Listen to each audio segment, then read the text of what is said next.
There have always been predators. From the moment life learned how to move, hunt, and survive, one force shaped the planet more than almost anything else: death. Not the slow death of age or disease or climate, but violent death. The kind delivered by claws, teeth, venom, speed, pressure, ambush, and instinct. Long before humans built weapons, nature had already perfected them. And over hundreds of millions of years, Earth became a battlefield shaped by one brutal rule: if you cannot kill, you do not survive. But not all killers were the same. Some were giants that ruled entire continents. Some struck from dark oceans where sunlight never reached. Some relied on crushing force. Others used silence, patience, or poison. Some hunted in open pursuit. Others let the world come to them. And if you had lived in the wrong place, at the wrong time, in almost any era of Earth's history, you would have stood no chance. These were not just dangerous animals. They were the deadliest creatures their worlds had ever known, the perfect products of evolution. And this is their story. To understand the deadliest animals in Earth's history, we have to go back, far back, to a planet that would be almost unrecognizable to us now. A planet before mammals ruled the land, before birds filled the skies, before grasslands, cities, and humans. A world of supercontinents, poisoned seas, giant insects, and monstrous reptiles. And among them were the first great predators. Some of the earliest deadly animals did not look like the killers we imagine today. They were stranger, older, alien.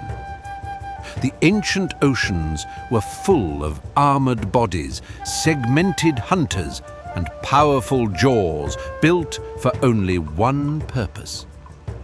In the Paleozoic seas, predation became an arms race. And one of the earliest animals to dominate that race was a creature named Anomalocaris.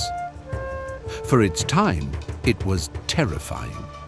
A fast-swimming predator with grasping appendages, a circular mouth lined with hard plates, and the vision needed to track prey in open water.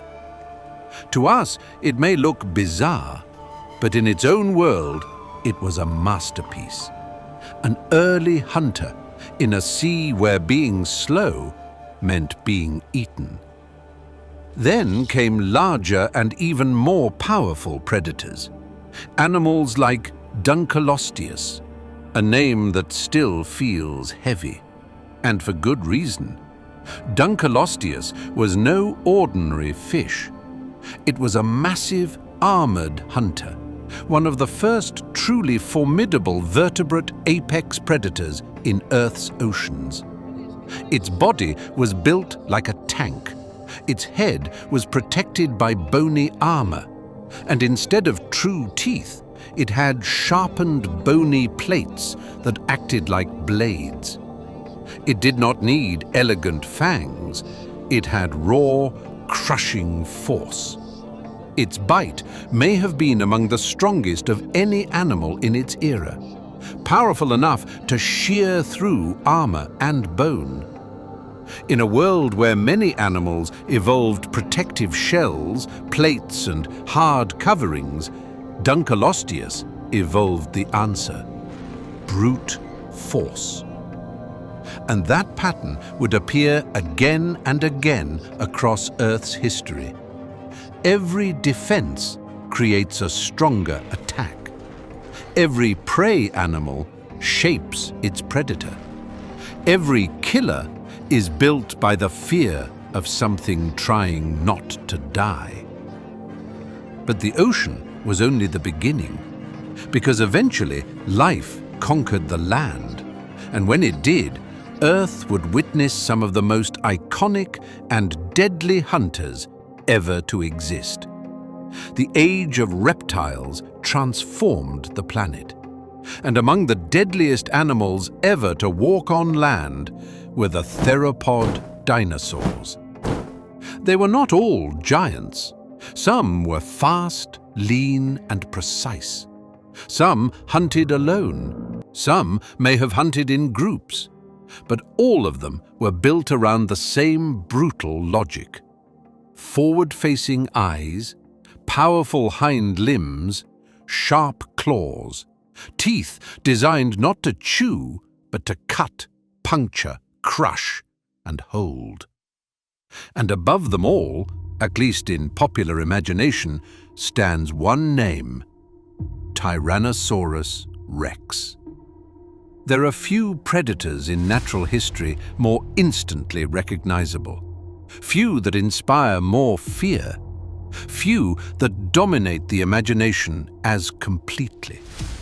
And despite the myths, the exaggerations, and the endless debate, one fact remains simple.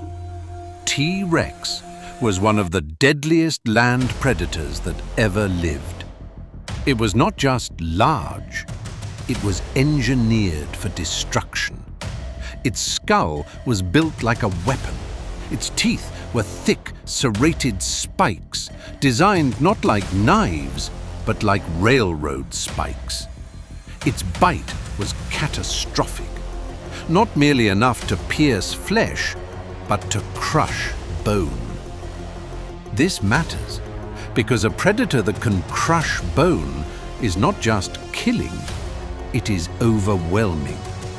A T-Rex attack would not have been a clean stab or slash. It would have been trauma on a massive scale.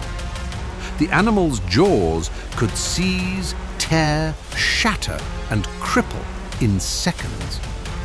Its prey would have included heavily built herbivores that were themselves massive, dangerous, and difficult to bring down. To kill in that world, a predator could not be merely fast, it had to be unstoppable. And T-Rex was close to that. But Tyrannosaurus was not alone. Other theropods ruled other ecosystems. Spinosaurus, perhaps the strangest of the giant carnivores, appears to have occupied a different role. Longer, lower, more specialized. Built not simply for land, but for water. Its jaws were narrow and full of conical teeth, better for gripping slippery prey. Its body suggests a life spent partly in rivers and swamps. A giant predator adapted to environments where ambush and aquatic power mattered as much as open pursuit. Then there was Giganotosaurus, Carcharodontosaurus, Mapusaurus, entire dynasties of killers that dominated continents long before humans ever existed. Each one built slightly differently, each one a solution to the same problem. How do you become the most lethal animal in your world? Some relied on weight and power, others on slicing bites and repeated attacks. Some may have targeted the young, the weak, or the isolated. Others may have challenged prey almost as dangerous as themselves. And that is what makes prehistoric predation so extraordinary. These were not monsters attacking helpless victims. These were titanic struggles between giants. A predatory dinosaur could kill, but it could also be killed. A failed hunt could mean broken bones, a horn through the gut, a shattered leg. And in nature, injury is often the beginning of death. That is why the deadliest animals are not only powerful, they are efficient. They minimize risk. They attack at the right moment. They strike where weakness appears. They use every advantage evolution gave them.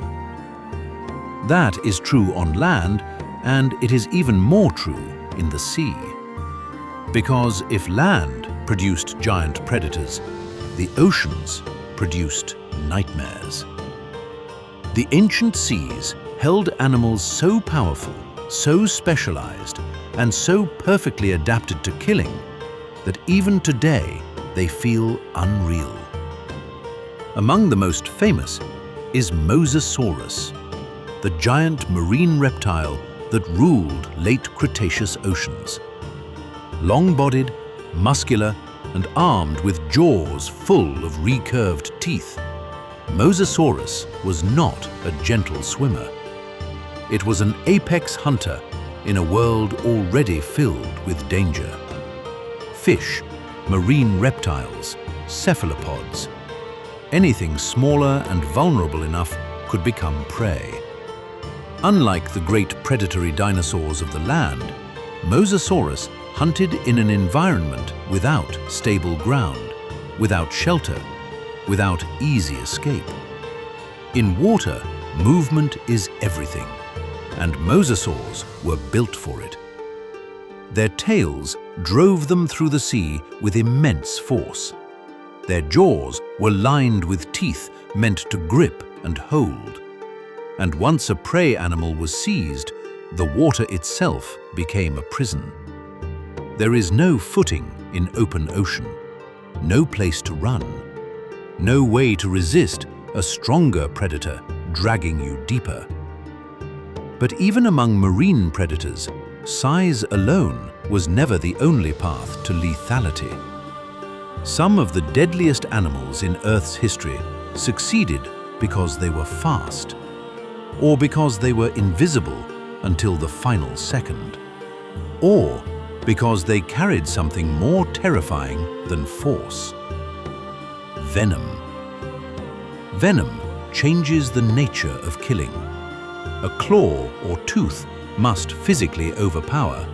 Venom allows the predator to let chemistry finish the job. And over time, Earth produced an astonishing range of venomous hunters. Snakes are among the most successful examples. Not the oldest killers, not the biggest, but among the most refined.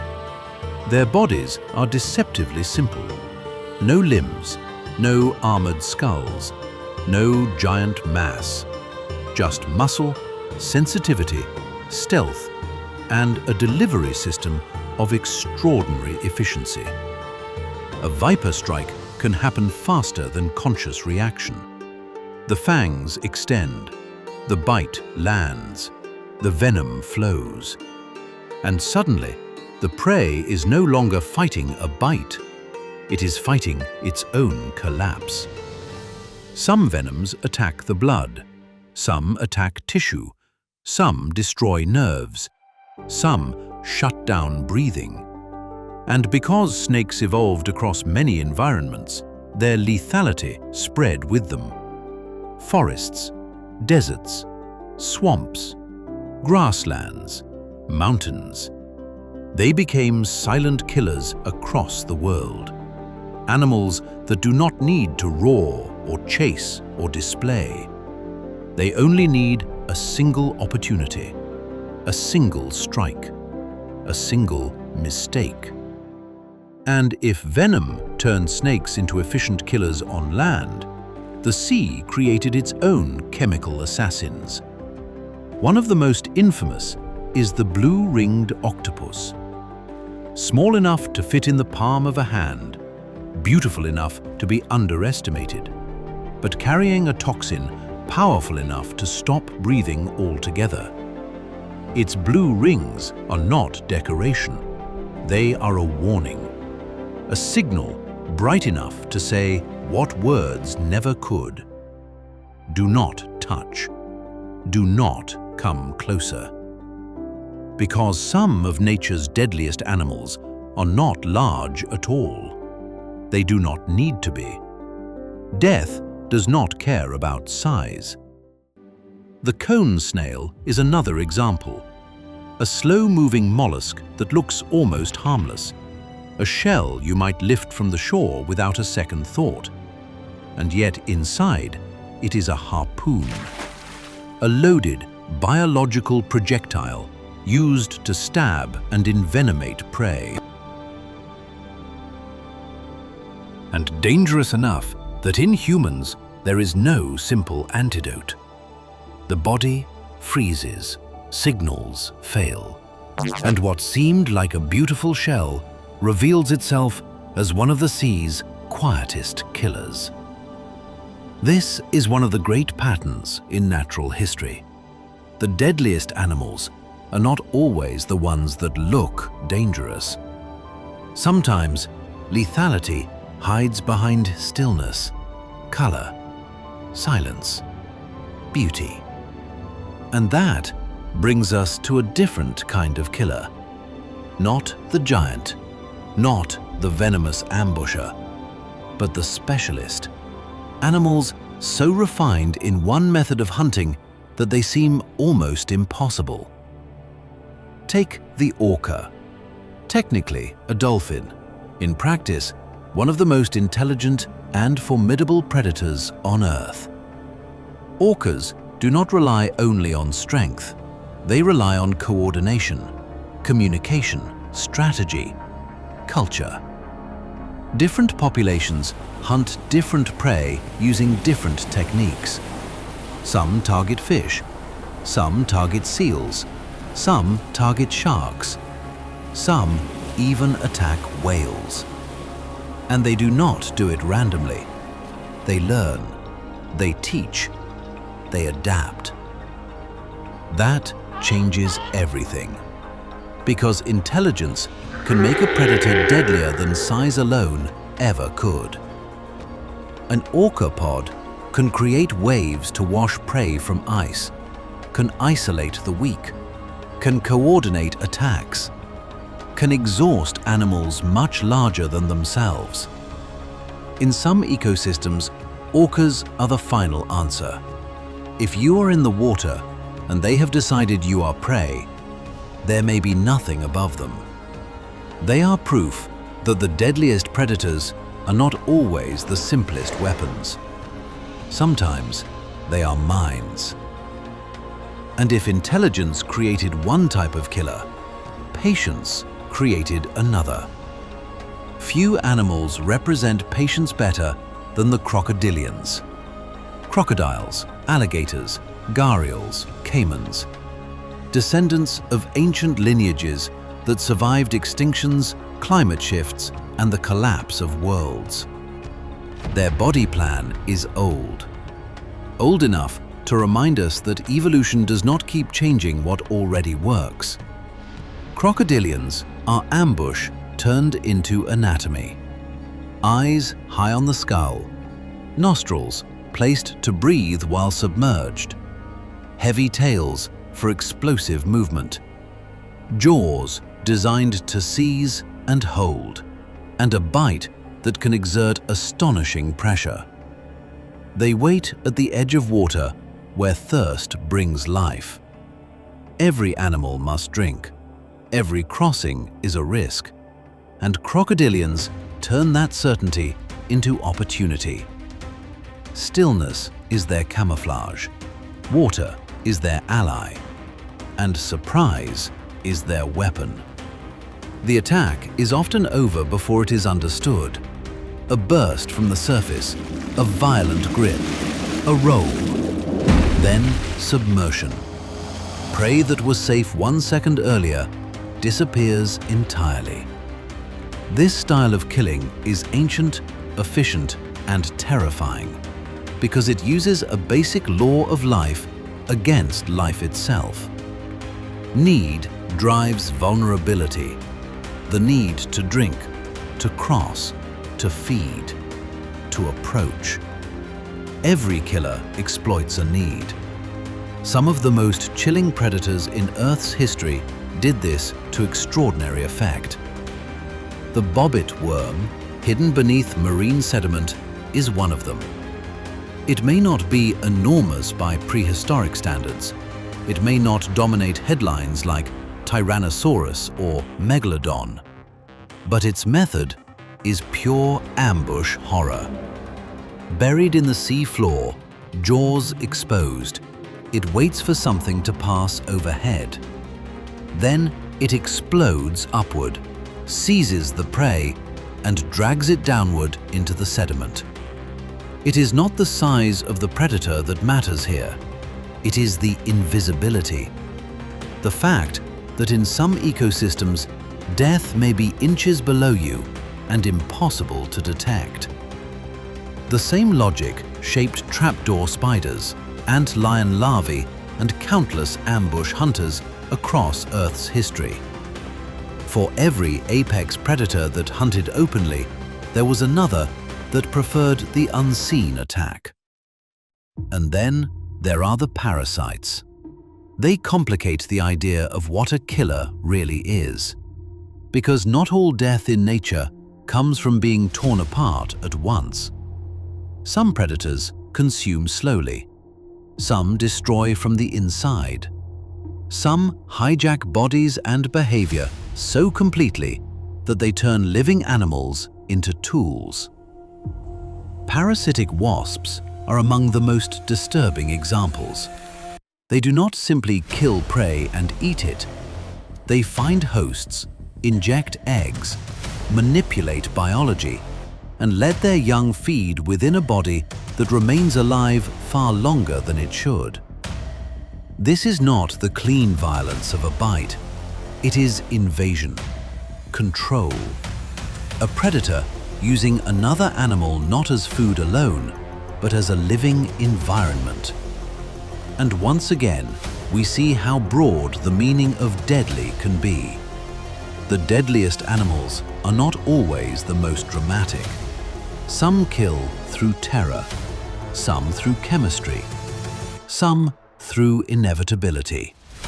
On land, in water, in the air, every ecosystem shaped its own kind of perfection. Birds of prey are another form of that perfection. Descendants of dinosaurs, carrying ancient predatory logic into the sky. Eagles, hawks, falcons, owls. Each different, but all built around the same principle. Vision that can detect movement from astonishing distances. Talons that seize, beaks that tear. Bodies optimized for speed, maneuverability, or silent descent. The peregrine falcon may be one of the best examples of speed turned into lethality. Its dive can reach staggering velocities, and when it strikes, the impact is devastating. To its prey, the sky itself becomes a weapon. Owls, by contrast, represent silence. Feathers shaped to reduce sound. Flight so quiet that prey may never know death is descending at all. Predation is not one idea. It is thousands of solutions.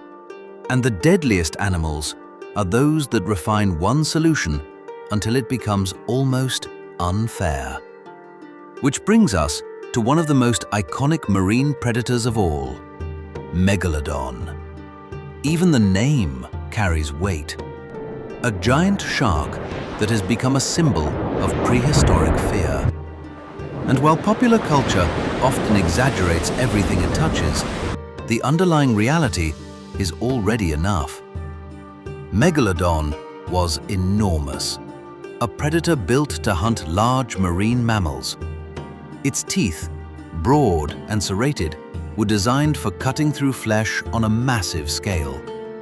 Its body would have combined speed, size, and power in a way that made it one of the most formidable marine hunters ever to live. To imagine meeting one is to understand how helplessness feels in open water. There is nowhere to stand, nowhere to climb, no barrier between you and the approaching shape. If a creature like that chose to attack, the ocean itself would become part of the kill. And yet, even a giant like Megalodon did not exist outside ecology. No killer exists alone. Every apex predator is supported by prey populations, climate stability, habitat, and food webs. When those foundations shift, even the deadliest animals can fall.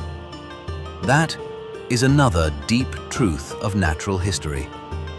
Lethality is not immortality. Being the perfect killer in one world means nothing when the world changes. Dinosaurs vanished. Marine reptiles vanished. Countless top predators rose and disappeared. And each time, Earth built new ones. After the extinction of the non-avian dinosaurs, mammals began to take over many of the dominant predatory roles on land. And mammals brought something different. Not necessarily greater ferocity, but new forms of intelligence, endurance, and behavior.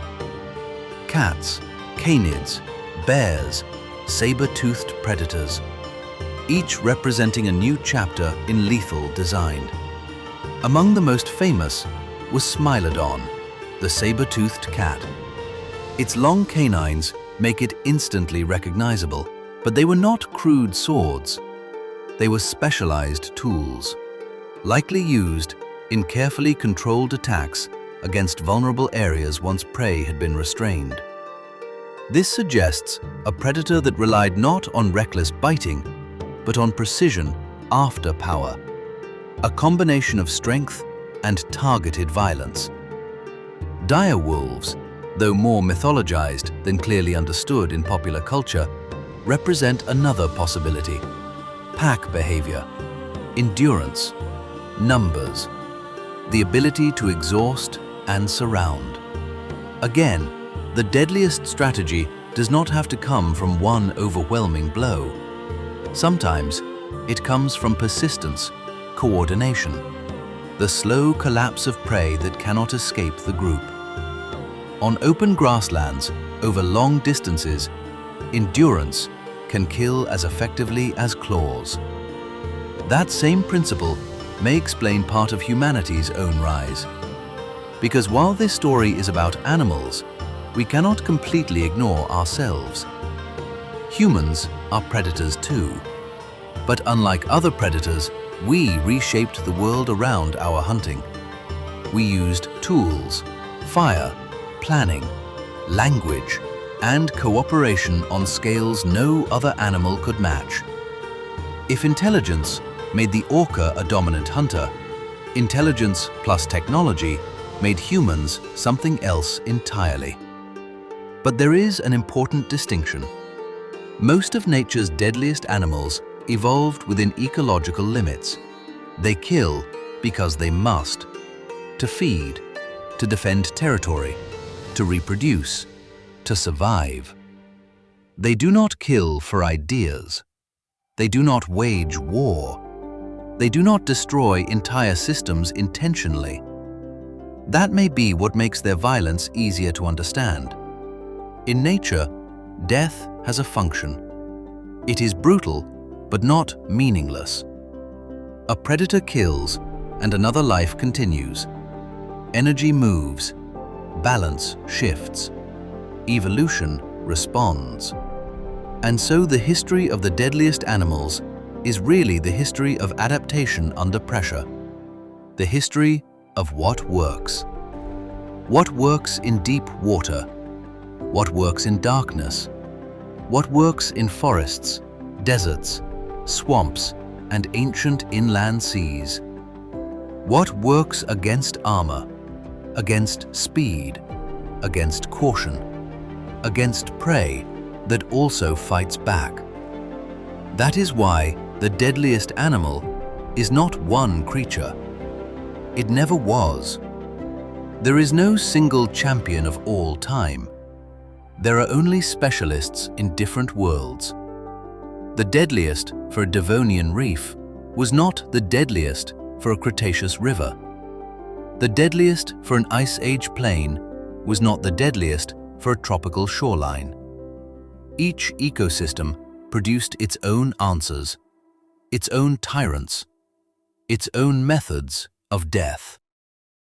Some used bone-crushing bites. Some used slashing teeth. Some used stealth. Some used venom. Some used intelligence. Some used patience so complete that they became part of the environment itself. And perhaps that is the most unsettling realization of all. On Earth, life did not merely learn to survive. It learned to hunt with astonishing creativity. It learned to exploit weakness, to weaponize anatomy, to turn chemistry into paralysis, to turn silence into attack, to turn beauty into a warning, to turn water, darkness, distance, and even time into tools of death. The deadliest animals in Earth's history were not accidents. They were inevitabilities. Given enough time, enough competition, enough failure and selection, evolution creates efficiency. And efficiency, in the context of predation, becomes terrifying. When we look back at these animals now, it is easy to reduce them to spectacle, to monsters, to curiosities, to skeletons in museums or reconstructed CGI giants. But they were once real. They breathed, they moved, they stalked, they fed. They lived in worlds where fear was not entertainment. It was survival. Imagine standing at the edge of a prehistoric shoreline as a giant marine reptile passes beneath the surface. Imagine crossing a floodplain where a theropod's tracks press deep into the mud. Imagine wading into warm, shallow water where a crocodilian waits without a ripple. Imagine reaching toward a beautiful shell that should have been left alone. Imagine the moment before the strike. That is where the history of killers lives, not only in bones, but in that final second of unawareness. The second before impact. The second before venom. The second before the water erupts, the jaws close, the talons descend, or the dark shape below turns upward. And through all of this, prey was never passive. Herbivores grew horns, armor, speed, herds, vigilance. Fish evolved schooling behavior. Mammals evolved social alarms. Insects evolved mimicry and toxins. Every deadly predator forced life to become more alert, more defensive, more inventive. So in a strange way, the deadliest animals did not just kill. They drove evolution itself. They shaped bodies, behaviors, senses, entire ecosystems. Without predators, life would look different. Perhaps slower, perhaps less complex, certainly less intense. Predators are terrible, but they are also architects. And nowhere is that more visible than in the long history of Earth. From armored fish to giant sharks, from venomous snakes to silent owls, from crocodilians at the water's edge to killer whales in the open sea, from dinosaurs that crushed bone to parasites that turned bodies into nurseries. The methods changed, the environments changed, the winners changed, but the rule never did. Life survives by solving problems, and one of the oldest problems on Earth is simple. How do you kill without being killed first? The animals that answered that question best became legends of their time. Some vanished with the worlds that made them. Others are still here, still waiting beneath water, still circling overhead, still hidden in sand, forest, reef, and shadow. Reminders that the age of deadly animals never really ended. It only changed form. Even now, on the modern Earth, we live beside descendants of ancient violence. Crocodiles still ambush. Orcas still strategize. Snakes still strike.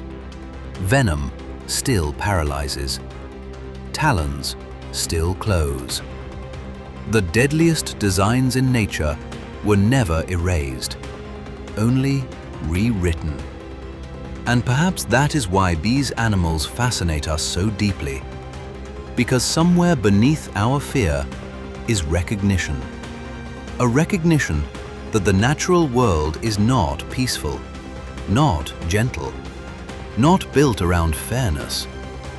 It is beautiful, yes, but its beauty is inseparable from danger. Its harmony depends on death as much as life. Its balance is written in blood, silence, and instinct. The deadliest animals in Earth's history were not mistakes. They were expressions of nature at its most efficient, its most focused, its most unforgiving. Perfect not because they were unstoppable forever, but because for a time, in their world, they were exactly what survival demanded. And for anything that crossed their path, that perfection meant the end. So the next time you think of the most dangerous animal in history, do not imagine only one face. Do not imagine only teeth. Think bigger. Think older. Think of oceans before whales. Think of forests before birdsong sounded familiar. Think of plains where giants hunted giants. Think of the poison in a shell, the intelligence in a pod, the silence beneath the water, the strike from the sand, the shadow in the sky. The ancient truth beneath all of it, that on this planet, for hundreds of millions of years, life has been testing itself against life. And the winners were often the killers. But even they could never win forever. Because eventually, every predator meets a changing world. Every apex hunter faces a prey that adapts, a climate that shifts, a food chain that weakens, a catastrophe it cannot bite, outrun, poison, or outthink. That is the final law. No killer is eternal. Not Tyrannosaurus, not Megalodon, not Mosasaurus, not even the hunters alive today. Power belongs to a moment. Lethality belongs to an environment. And extinction waits for everything. Maybe that is the deepest lesson these animals leave behind. Not just that nature can create terrifying perfection, but that even perfection is temporary. Still, while their time lasted, these creatures ruled. They dominated landscapes, coastlines, rivers, reefs, plains, and abyssal darkness. They became the fear around which entire ecosystems were organized. And though their worlds are gone, the evidence remains. In fossils, in scars, in bone beds, in the bodies of modern descendants, in instincts older than humanity itself. We are separated from them by millions of years, but not from the world that created them. That world is still here. in every hunt, every ambush, every warning color, every patient predator at the edge of vision. Earth still remembers how to build killers. And it always will. Because as long as life exists, something will always be hunting. And something will always be trying to escape. That is the ancient contract of this planet. And the deadliest animals in Earth's history were simply the ones that honored it best. If survival created the perfect predator, then extinction proved that nothing rules forever. There is another reason the deadliest animals in Earth's history matter. Not just because they killed, not just because they ruled, but because they reveal something deeper about life itself. Predators are often remembered as endings, as the final moment, the strike, the bite, the collapse. But long before that final second, predators are already shaping the world around them. They shape where animals feed, when they move, how long they rest, how close they stand to one another.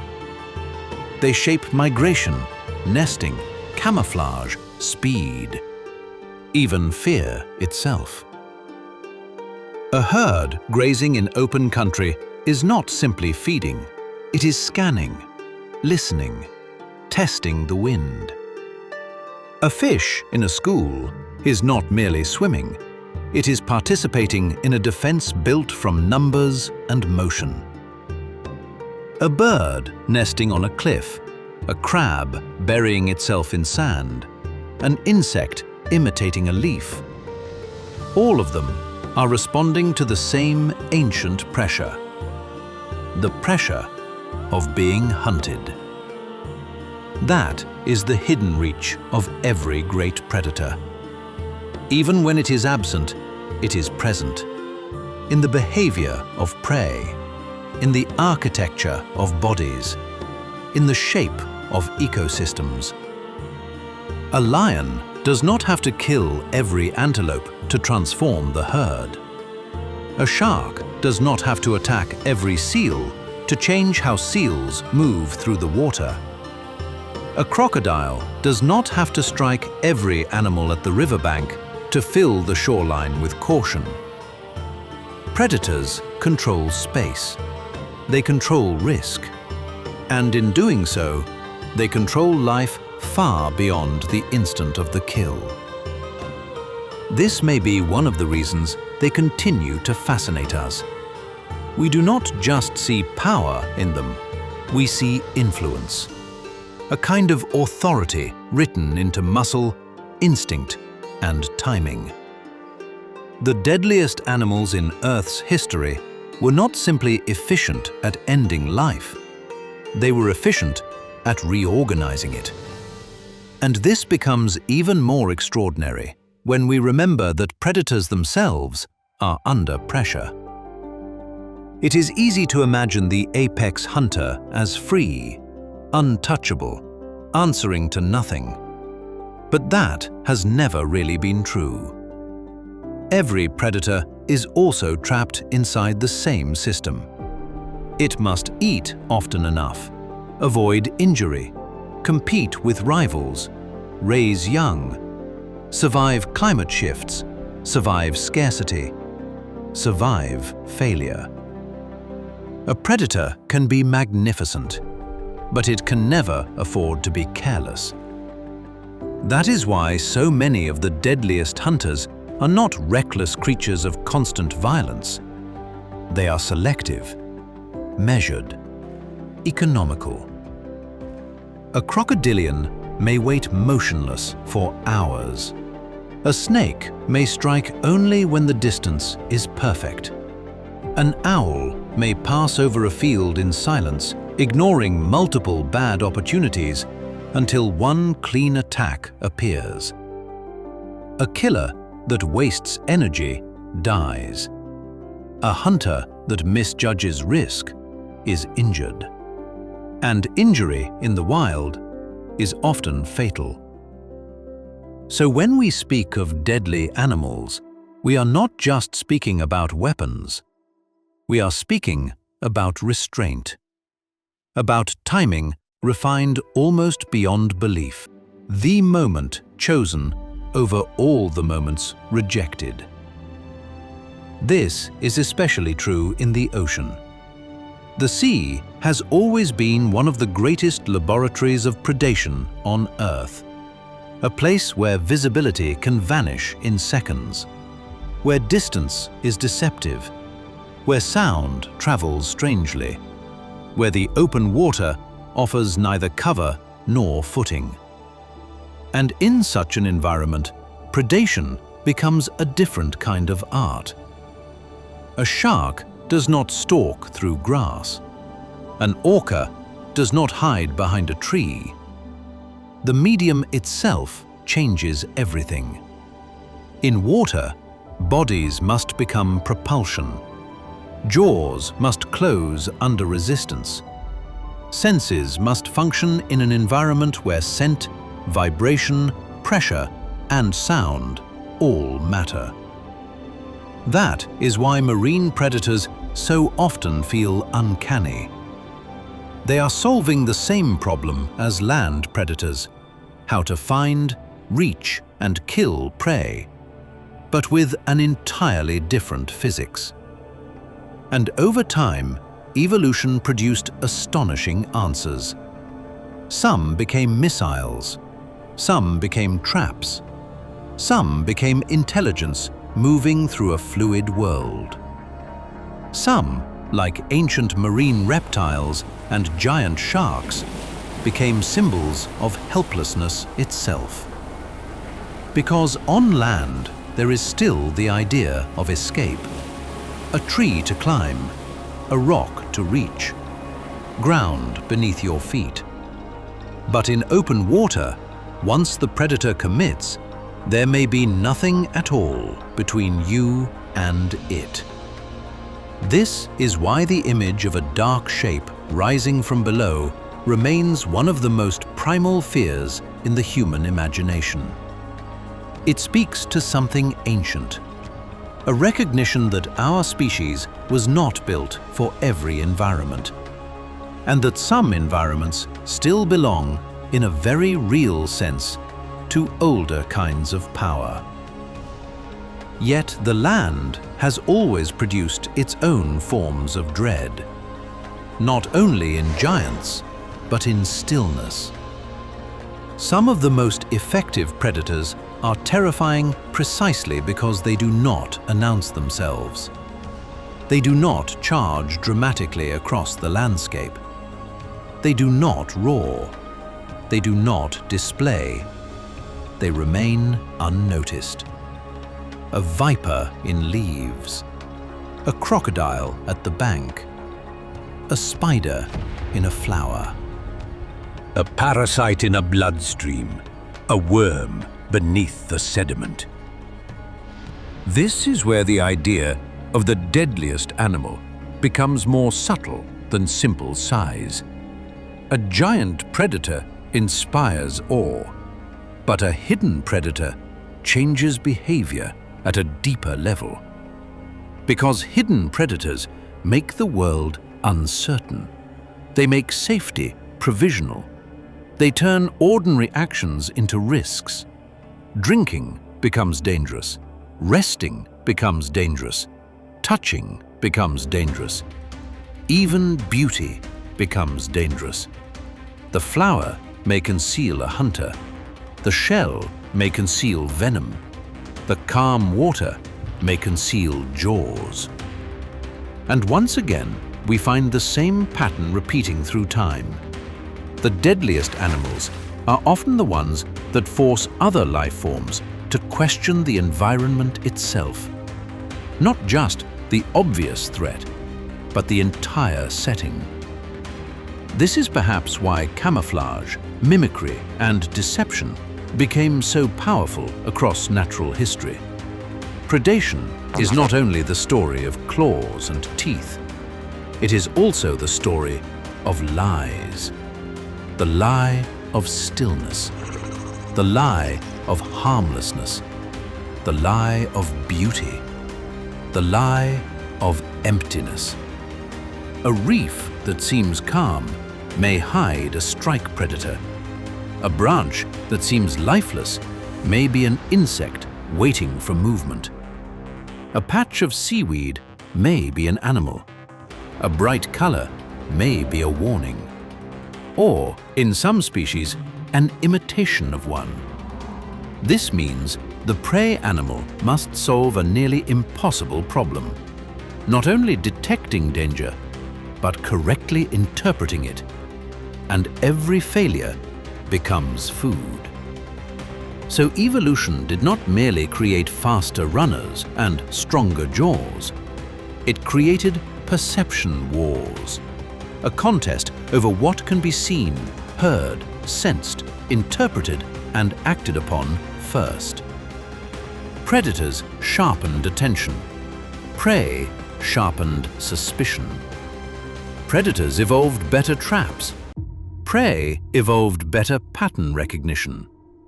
Predators adapted again, and so the cycle continued.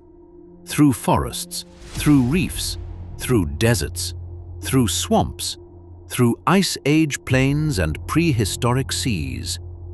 And in every era, the deadliest predators were those that solved their world most completely.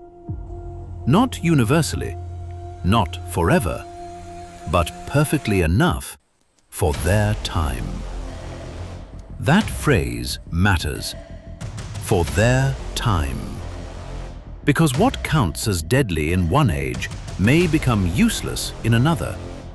An ambush hunter built for dense wetlands may fail in open grassland. A giant specialist predator may collapse when its prey disappears.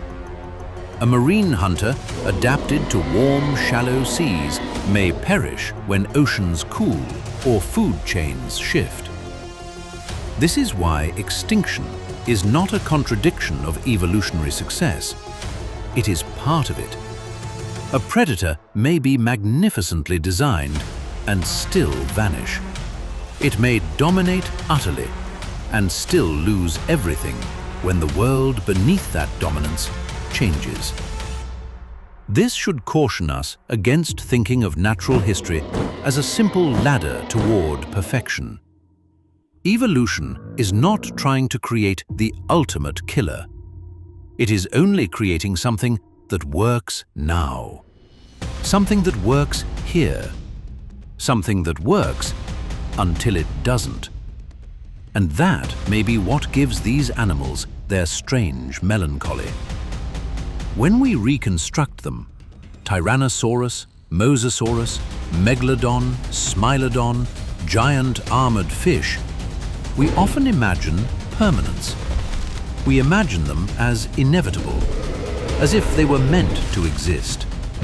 But they were temporary solutions, beautifully terrifying solutions. And like all temporary solutions in nature, they were eventually replaced. Not always by something stronger, sometimes by something smaller, smarter, faster, more adaptable, less specialized. This is one of the quiet truths hidden inside the history of deadly animals. Power alone is never the whole story. Flexibility matters. Opportunity matters. Timing matters. And survival often belongs not to the most overwhelming creature, but to the one that can endure change longest. In that sense, the deadliest animals are not only lessons in killing, they are lessons in limits. Limits of anatomy, limits of specialization, limits of dominance, limits of time. No body plan escapes those limits forever. Not the crushing skull, not the venom gland, not the perfect claw, not the silent wing, not the massive jaw rising from the dark. Eventually, every design meets a challenge it was not built to solve. And when that happens, the old rulers of the world become fossils. But while they live, they matter profoundly, because they intensify life around them. They make ecosystems more dynamic, more alert, more inventive. They create caution, speed, herding, vigilance, armor, signal systems, escape behavior, nursery strategies, migration routes, and social bonds. Predators force complexity, and complexity over deep time becomes biodiversity. So the deadliest animals were not just executioners. They were engines. Engines of adaptation. Engines of refinement. Engines that pushed the rest of life to become more than it had been before. That is a far more important role than simple fear, and perhaps a far more unsettling one. Because it means death was never only destruction. It was instruction, pressure, direction, selection. The predator kills one life, and in doing so, helps shape the future of countless others, not intentionally, not morally, but unavoidably. This is the logic that runs beneath all ecosystems, ancient and modern, a logic older than birdsong, older than mammals, older than forests as we know them. Life tests life, and out of that testing come bodies, behaviors, and worlds. Some fragile, some magnificent, some terrifying, and some so efficient that we remember them millions of years after their extinction. That is why the deadliest animals in Earth's history are not merely a catalogue of violence. They are a record of evolutionary pressure made visible. A record of what happens when survival becomes innovation, when hunger becomes design, when competition becomes anatomy, and when time, over millions upon millions of years, turns necessity into something that can look almost impossible. Before you go, I want to say something personal. This channel is something I truly care about. Every video you see here takes many hours of research, writing, editing, and storytelling. And I'm constantly trying to make each one better than the last. If you enjoyed this video, subscribing would mean a lot to me. Not just as support, but as motivation to keep creating and improving. My goal is to keep telling the stories of our planet, the creatures, the history, and the incredible world that existed long before us. And I promise to keep doing everything I can to make these videos better and better. Thank you for watching, and I hope to see you again in the next story.